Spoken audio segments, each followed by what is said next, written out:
का एक ऐसा प्राचीन मंदिर जो कलयुग के अंत की ओर इशारा करता है। 500 साल पुराने भविष्यमालिका ग्रंथ में ऐसी कौन सी 7 भविष्यवाणी की गई है कि जब जगन्नाथ मंदिर समुद्र में विलुप्त हो जाएगा तब कलयुग का अंत आरंभ होगा। 14 अप्रैल 2025 एक ऐसी तारीख जिसने पुरी के जगन्नाथ मंदिर के इतिहास में नया अध्याय जोड़ दिया। मंदिर के पवित्र शिखर से एक विशाल गरुड़ ने ध्वज को अपने साथ उड़ा लिया। ये कोई सामान्य घटना थी या फिर कोई दिव्य संकेत? इतना ही नहीं, जगन्नाथ मंदिर में हर दिन ध्वज बदला जाता है, लेकिन अगर किसी दिन यह ध्वज नहीं बदला गया तो मंदिर 18 सालों के लिए बंद हो जाएगा। आखिर इसके पीछे का रहस्य क्या है? जगन्नाथ मंदिर के नियम और कानून इतने सख्त हैं कि इस पवित्र स्थान में पूर्व प्रधानमंत्री इंदिरा गांधी, रविंद्रनाथ टैगोर, आंबेडकर और महात्मा गांधी जैसे बड़े व्यक्तियों को भी प्रवेश की अनुमति नहीं दी गई। सबसे चौंकाने वाली बात तो यह है कि एक बार भगवान जगन्नाथ ने हनुमान जी को बंदी बना लिया और सोने की जंजीर से बांध दिया। आज भी वह जगह जगन्नाथ मंदिर के पास स्थित है। तो सवाल यह है कि इसके पीछे क्या वजह थी? एक और बात, मंदिर के मुख्य द्वार से प्रवेश करते समय 22 सीढ़ियां पार करनी होती हैं, लेकिन इसमें से तीसरी सीढ़ी पर पैर रखना सख्त मना है, क्योंकि इसका सीधा संबंध यमराज से जुड़ा हुआ है।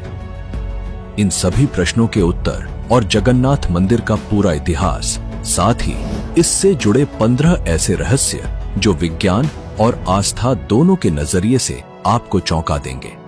तो आइए शुरू करते हैं इस अद्भुत और रहस्यमयी डॉक्यूमेंट्री पार्ट 2 को, जो आपको जगन्नाथ मंदिर की परंपराओं, अद्वितीय वास्तुकला और अनसुलझे रहस्यों की गहराइयों में ले जाएगी।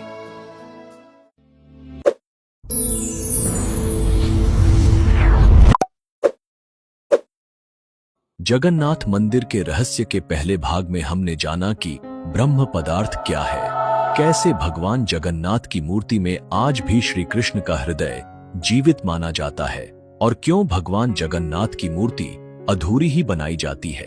अगर आपने पार्ट 1 अभी तक नहीं देखा है तो पहले उसे जरूर देखिए, लिंक डिस्क्रिप्शन में दिया गया है। क्या आप भी एक ऐसा फेसलेस यूट्यूब चैनल बनाना चाहते हैं जो बिना चेहरा दिखाए लाखों की कमाई करके दे, ठीक वैसे ही जैसे डेली डिकोडिंग? तो ये है आपके लिए बड़ा मौका। पहली बार हम शेयर करने जा रहे हैं डेली डिकोडिंग की रियल सक्सेस केस स्टडी, जिसमें हम रिवील करेंगे हमारे वायरल वीडियो का पूरा सिस्टम, वायरल स्क्रिप्ट कैसे लिखते हैं, एडवांस लेवल का रिसर्च कैसे होता है, ट्रेंडिंग टॉपिक कैसे ढूंढे जाते हैं और वीडियो एडिटिंग और वॉइस ओवर कैसे किया जाता है। और हाँ, हम अपनी रियल अर्निंग्स भी रिवील करेंगे ताकि आप सिर्फ थ्योरी नहीं, रिजल्ट बेस्ड स्ट्रैटेजी सीखें। अगर आप भी शुरू करना चाहते हैं अपना खुद का ऑटोमेटेड प्रॉफिटेबल यूट्यूब चैनल, तो अभी वीडियो के डिस्क्रिप्शन में दिया गया टेलीग्राम लिंक पर क्लिक करके ज्वाइन कीजिए। दोस्तों, आगे बढ़ने से पहले आइए जानते हैं इस मंदिर के इतिहास और आज जो भव्य मंदिर हम देखते हैं वह किसने बनाया और उसकी कहानी क्या है। जगन्नाथ मंदिर का इतिहास हजारों साल पुराना है और इसका उल्लेख स्कंद पुराण, ब्रह्म पुराण और महाभारत जैसे ग्रंथों में मिलता है। स्कंद पुराण में भगवान विष्णु के नील माधव रूप में नीलांचल पर्वत पर अवतरण का उल्लेख है। ब्रह्म पुराण और नारदीय पुराण में पुरी को पुरुषोत्तम क्षेत्र कहा गया है। पद्म पुराण में भगवान राम के भाई शत्रुघ्न की इस पवित्र स्थान की यात्रा का भी वर्णन है। जगन्नाथ मंदिर के पुनर्निर्माण का श्रेय 12वीं शताब्दी में गंग वंश के राजा अनंत वर्मन छोड़गंगा को जाता है। उनके वंशज नरसिंहदेव द्वितीय के केंदुपटना ताम्रपत्र शिलालेख से यह तथ्य प्रमाणित होता है। मंदिर परिसर को समय समय पर गंग वंश और गजपति वंश के राजाओं द्वारा और अधिक विकसित किया गया। ऐसा माना जाता है कि मंदिर में स्थित देवता बहुत प्राचीन हैं और इनका संबंध सत्ययुग के पौराणिक शासक भगवान राम के भतीजे राजा इंद्रद्युम्न से है। 1174 ईस्वी में राजा अनंग भीमदेव उड़ीसा के सिंहासन पर बैठे। एक ब्राह्मण की हत्या के बाद अपने पापों के प्रायश्चित के लिए उन्होंने जगन्नाथ मंदिर की दीवारों और सहायक मंदिरों का निर्माण करवाया। इनका निर्माण 14 वर्षों में पूरा हुआ और 1198 ईस्वी में संपन्न हुआ। उन्होंने मंदिर प्रबंधन के लिए सेवकों का एक आदेश भी स्थापित किया। लेकिन मंदिर का इतिहास संघर्षों से भी भरा है। मदाला पंजी के अनुसार इस मंदिर पर 18 बार आक्रमण और लूटपाट की गई। मदाला पंजी साहित्य के अनुसार राजा ययाति केशरी के शासन से 146 वर्ष पहले एक आक्रमणकारी रक्तवादी ने देश पर हमला किया। इस हमले के दौरान पुजारियों ने भगवान की मूर्तियों को सुरक्षित रखने के लिए उन्हें ओडिशा के सोनपुर राज्य के गोपाली नामक गांव में छिपा दिया। राजा ययाति केशरी को अपने शासन के 11वें वर्ष में इस बात का पता चला। उन्होंने भगवान के दिव्य ब्रह्मा को पुनः प्राप्त किया और नई मूर्तियों का निर्माण करवाया। इन नई मूर्तियों को उन्होंने अपने द्वारा निर्मित नए मंदिर में स्थापित किया। 1568 में गजपति शासक मुकुंद देव को हराने के बाद बंगाल के नवाब के जनरल काला पहाड़ ने मंदिर में लूटपाट की और मूर्तियों को नष्ट कर दिया। 1575 में खुर्दा के राजा रामचंद्र देव प्रथम ने मंदिर में देवताओं की मूर्तियों को पुनर्स्थापित किया। उनकी कृतज्ञता के प्रतीक में उन्हें अभिनव इंद्रद्युम्न की उपाधि दी गई। इसके बाद मुगल सम्राट औरंगजेब ने 1692 में मंदिर को बंद रखने का आदेश दिया, जो उनकी मृत्यु 1707 तक बंद रहा। अंततः 1809 में ब्रिटिश ईस्ट इंडिया कंपनी ने मंदिर का प्रभार राजाओं को लौटा दिया। उन्होंने मंदिर के अनुष्ठानों और परंपराओं को संरक्षित रखा, जो आज भी जारी है। दोस्तों, अगर अभी तक आपने हमारे चैनल को सब्सक्राइब नहीं किया है तो तुरंत कर लीजिए और कमेंट में जय जगन्नाथ लिखकर इस वीडियो को हर सनातनी भाई बहन तक जरूर शेयर करें। आपका एक शेयर हमारी सनातन संस्कृति की आवाज को और मजबूत बना सकता है। अब बात करते हैं कि जगन्नाथ मंदिर में पूर्व प्रधानमंत्री इंदिरा गांधी, रविंद्रनाथ टैगोर, आम्बेडकर और महात्मा गांधी जैसे बड़े व्यक्तियों को भी प्रवेश की अनुमति क्यों नहीं दी गई। मंदिर के मुख्य द्वार पर साफ लिखा है कि केवल हिंदू ही मंदिर में प्रवेश कर सकते हैं। यह नियम सैकड़ों वर्षों से चला आ रहा है और इसमें किसी के सामाजिक, राजनीतिक या आर्थिक रुतबे के लिए कोई अपवाद नहीं है। जगन्नाथ मंदिर में गैर हिंदुओं और विदेशियों को प्रवेश की अनुमति नहीं दी जाती। इतिहास में कुछ जातियों जैसे दलित और पिराली ब्राह्मण को भी प्रवेश से वंचित किया गया, भले ही वे हिंदू ही क्यों न हो। रविंद्रनाथ टैगोर और भीमराव आम्बेडकर इसका उदाहरण है। 13वीं सदी में कबीरदास मुस्लिम वेश में पुरी पहुंचे। पुजारियों ने उन्हें गैर हिंदू मानकर प्रवेश से रोक दिया, लेकिन कबीरदास ने विवाद नहीं किया। उन्होंने समुद्र तट पर भजन किया। बाद में पुरी के राजा को भगवान जगन्नाथ ने स्वप्न में कहा कि जब तक कबीरदास को मंदिर में प्रवेश नहीं मिलेगा, वे भोग स्वीकार नहीं करेंगे। इसके बाद पुजारी उन्हें कंधों पर उठाकर मंदिर लाए। 1508 में गुरु नानक देव अपने मुस्लिम शिष्य मर्दाना के साथ पुरी आए। मुस्लिम अनुयायी के कारण दोनों को प्रवेश नहीं मिला। बाद में राजा को स्वप्न में आदेश मिलने पर एक बार के लिए अनुमति दी गई। 1934 में महात्मा गांधी हरिजनों, मुसलमानों और ईसाइयों के साथ मंदिर पहुंचे, लेकिन उन्हें सिंहद्वार से ही रोक दिया गया। गांधी जी ने प्रवेश नहीं किया और कहा, जहां मेरे हरिजन भाइयों को प्रवेश नहीं, वहां मैं भी नहीं जाऊंगा। 1945 में डॉक्टर आम्बेडकर भी मंदिर दर्शन को पहुंचे, लेकिन दलित होने के कारण उन्हें भी प्रवेश नहीं दिया गया। उन्होंने खुद कहा, पुरी मंदिर गया था पर भगवान के दर्शन नहीं कर पाया क्योंकि मेरी जाति आड़े आ गई। रविंद्रनाथ टैगोर को भी प्रवेश से वंचित किया गया क्योंकि वे पिराली ब्राह्मण जाति से थे और ब्रह्मो समाज से जुड़े थे, जो मूर्ति पूजा और जातिवाद का विरोध करता था। अब बात करते हैं इंदिरा गांधी की। उन्हें भी मंदिर में प्रवेश नहीं दिया गया क्योंकि उनका विवाह फिरोज गांधी से हुआ था, जो पारसी थे। मंदिर की पुरानी परंपरा के अनुसार जिसने किसी गैर हिंदू से विवाह किया हो उसे शुद्ध सनातनी नहीं माना जाता और इसी कारण उन्हें भी प्रवेश से वंचित किया गया। चलिए अब जानते हैं उस रहस्यमयी भविष्यवाणी के बारे में जो जगन्नाथ मंदिर और कलियुग के अंत से जुड़ी हुई है और जिसका उल्लेख भविष्य मालिका नामक ग्रंथ में मिलता है।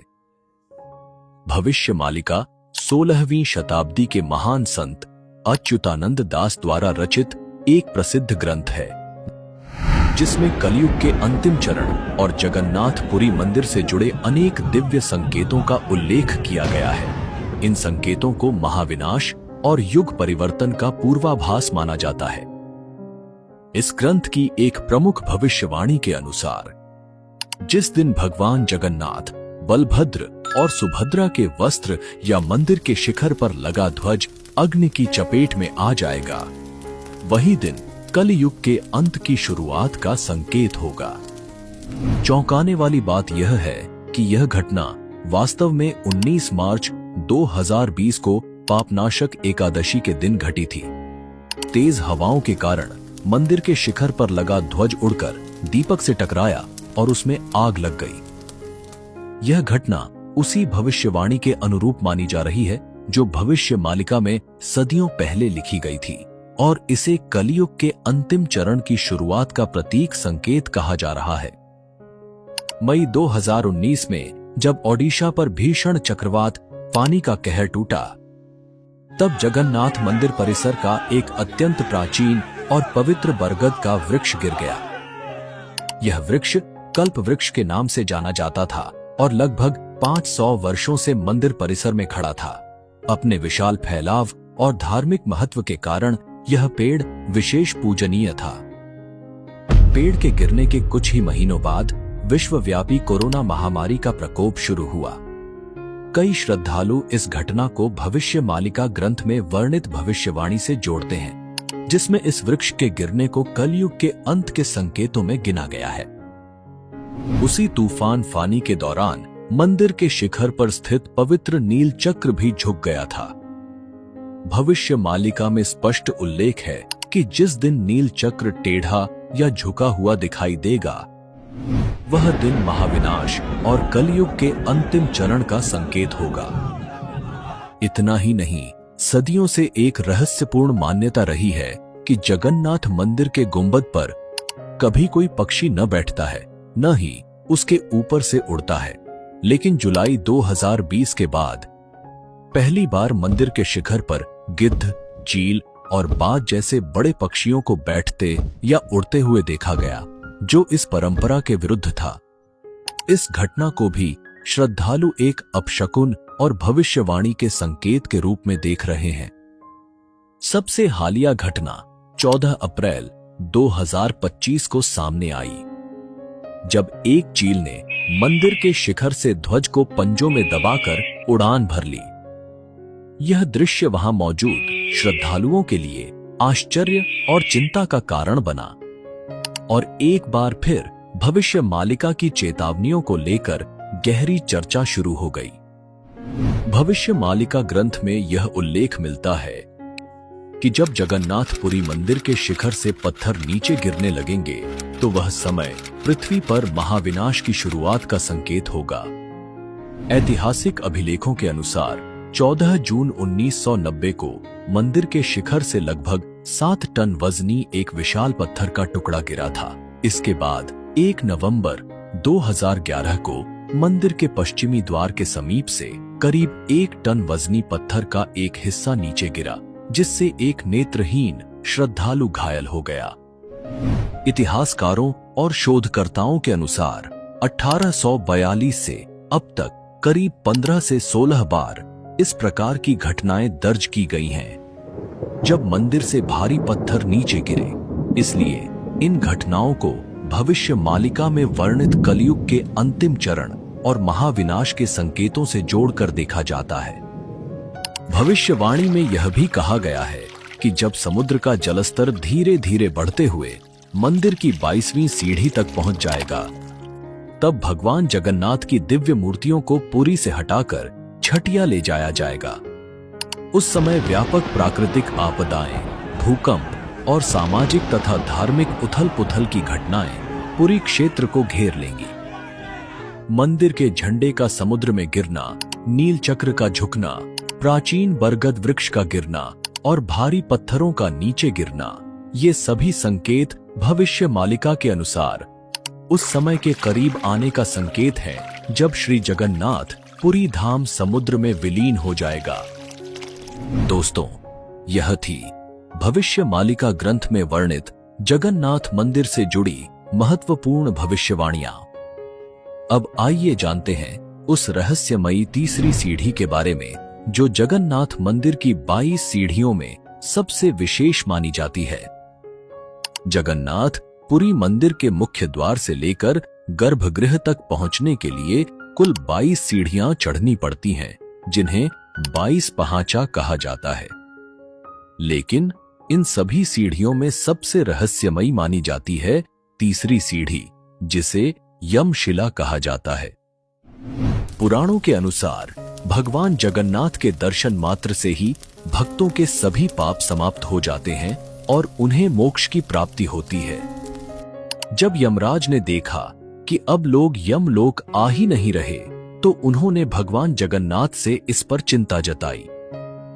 तब भगवान ने यमराज को मंदिर की तीसरी सीढ़ी पर स्थान दे दिया और कहा, जो भी भक्त मेरे दर्शन के बाद इस यमशिला पर पैर रखेगा, उसके पुण्य समाप्त हो जाएंगे और उसे यमलोक जाना ही होगा। इसलिए दर्शन के बाद बाहर निकलते समय भक्त इस सीढ़ी पर पैर रखने से बचते हैं, ताकि उनके पुण्य सुरक्षित रहें और मोक्ष का मार्ग खुला रहे। आज भी यह तीसरी सीढ़ी बाकी सभी से अलग काले रंग की होती है, जिससे इसे तुरंत पहचाना जा सकता है। दोस्तों, अब बात करते हैं उस रहस्यमयी कथा की जब भगवान जगन्नाथ ने हनुमान जी को बंदी बना लिया था। पौराणिक मान्यता के अनुसार जब भगवान जगन्नाथ पुरी में विराजे, तो देवता, मनुष्य और गंधर्व सभी उनके दर्शन को आतुर हो उठे। यह देख समुद्र देवता के मन में भी दर्शन की प्रबल इच्छा जगी और उसने कई बार मंदिर में प्रवेश करने की कोशिश की। समुद्र के बार बार मंदिर में घुसने से भक्तों को परेशानी होने लगी। जब बात हद से आगे बढ़ गई, तो भक्तों ने भगवान जगन्नाथ से इसका उपाय करने की प्रार्थना की। तब भगवान ने पवन पुत्र हनुमान को समुद्र पर नियंत्रण रखने का आदेश दिया। हनुमान जी ने भगवान की आज्ञा का पालन करते हुए समुद्र को बांध दिया। तभी से पुरी का समुद्र शांत रहता है। लेकिन समुद्र ने चालाकी दिखाई। उसने हनुमान जी की भक्ति को ललकारा और कहा, तुम प्रभु के कैसे भक्त हो जो कभी उनके दर्शन करने नहीं जाते। यह सुनकर हनुमान जी को भी लगा कि अब बहुत दिन हो गए, क्यों न प्रभु के दर्शन कर लिए जाएं। जैसे ही हनुमान जी मंदिर की ओर बढ़े, उनके पीछे पीछे समुद्र भी चल पड़ा और फिर वही हुआ, मंदिर में दोबारा क्षति होने लगी। तब भगवान जगन्नाथ ने हनुमान जी को स्वर्ण बेड़ियों से बांध दिया ताकि वे समुद्र से दूर रहें और मंदिर को कोई नुकसान न हो। आज भी पुरी में समुद्र तट के पास बेदी हनुमान मंदिर स्थित है, जहां यह माना जाता है कि भगवान जगन्नाथ ने हनुमान जी को सोने की बेड़ियों से बांधा था। ये स्थान आज भी आस्था, भक्ति और अद्भुत रहस्य का प्रतीक बना हुआ है। अब बात करते हैं जगन्नाथ मंदिर के उस रहस्यमय ध्वज की, जो सदियों से श्रद्धालुओं और वैज्ञानिकों दोनों के लिए एक पहेली बना हुआ है। पुरी के इस भव्य मंदिर के शिखर पर लहराता हुआ ध्वज हमेशा हवा की विपरीत दिशा में फहराता है। जी हां, चाहे हवा किसी भी दिशा में बहे, मंदिर का ध्वज अक्सर उल्टी दिशा में लहराता है। और यह आज तक कोई वैज्ञानिक भी स्पष्ट रूप से नहीं समझा पाया है। पौराणिक मान्यता के अनुसार एक बार भगवान जगन्नाथ और माता लक्ष्मी विश्राम कर रहे थे। मंदिर की रक्षा का दायित्व उस समय हनुमान जी के पास था। तभी नारद जी वहां पहुंचे और देखा कि प्रभु बहुत उदास हैं। जब उन्होंने कारण पूछा तो भगवान ने बताया कि समुद्र की तेज आवाज उनके विश्राम में बाधा पहुंचा रही है। यह सुनकर हनुमान जी ने अपनी दिव्य शक्ति से खुद को 2 भागों में विभाजित कर लिया और इतनी तीव्र गति से मंदिर के चारों ओर भ्रमण करने लगे कि एक ऐसा वायुवीय चक्र बन गया जिससे समुद्र की आवाज मंदिर के अंदर तक पहुंचना बंद हो गई। यही कारण माना जाता है कि आज भी मंदिर में प्रवेश करते समय समुद्र की लहरों की आवाज सुनाई नहीं देती और उसी वायु प्रवाह के प्रभाव से मंदिर का ध्वज हवा की विपरीत दिशा में लहराता है। एक और अद्भुत बात यह है कि हर दिन मंदिर के शिखर पर ध्वज बदला जाता है और यह परंपरा बीते 800 वर्षों से चल रही है।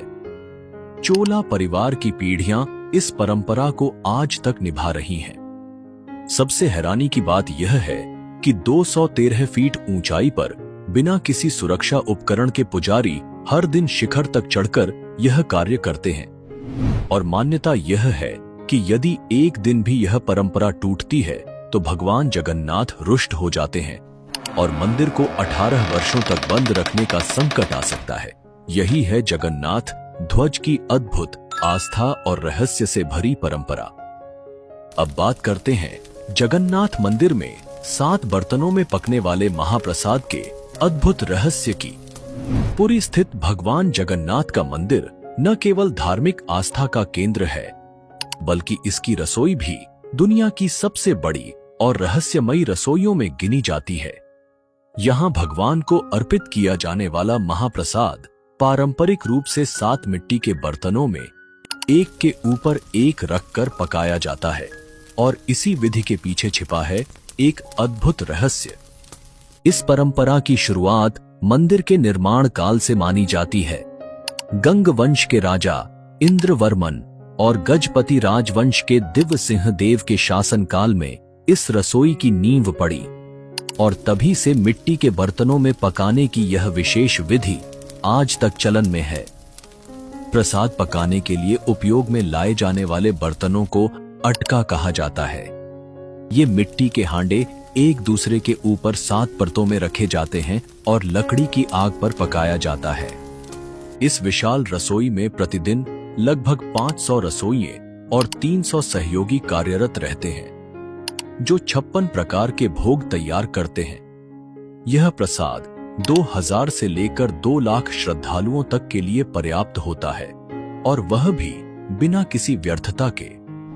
अब सबसे रोचक बात यह है कि वैज्ञानिक दृष्टि से सबसे नीचे रखा बर्तन पहले पकना चाहिए क्योंकि वह आग के सबसे करीब होता है। लेकिन जगन्नाथ मंदिर की रसोई में ठीक इसके उलट होता है। सबसे ऊपर रखा बर्तन सबसे पहले पकता है जबकि सबसे नीचे वाला सबसे अंत में पकता है। यह रहस्य आज तक वैज्ञानिक दृष्टि से भी पूरी तरह स्पष्ट नहीं हो सका है। अब जानते हैं कि विज्ञान इसके बारे में क्या कहता है। जब 7 मिट्टी के बर्तन एक के ऊपर एक रखकर लकड़ी की आग पर पकाए जाते हैं तो सबसे ऊपर वाले बर्तन को सबसे अधिक भाप और प्रत्यक्ष गर्मी मिलती है जिससे उसमें रखा भोजन सबसे पहले पकता है। वहीं नीचे के बर्तनों पर ऊपर के बर्तनों का भार और भाप का दबाव होता है जिससे उनका तापमान अपेक्षाकृत कम रहता है और उनका खाना धीरे धीरे पकता है। माना जाता है कि माता लक्ष्मी स्वयं इस रसोई की देखरेख करती हैं। इसी कारण प्रसाद पूरी तरह सात्विक, शुद्ध और पारंपरिक विधि से ही तैयार होता है। 7 बर्तनों में पकाने की यह विधि माता लक्ष्मी की कृपा और मंदिर की दिव्यता का प्रतीक मानी जाती है। यह चमत्कारी रसोई न केवल हमारी परंपराओं और विज्ञान का अद्भुत संगम है बल्कि यह श्रद्धा, भक्ति और दिव्यता का सजीव उदाहरण भी है।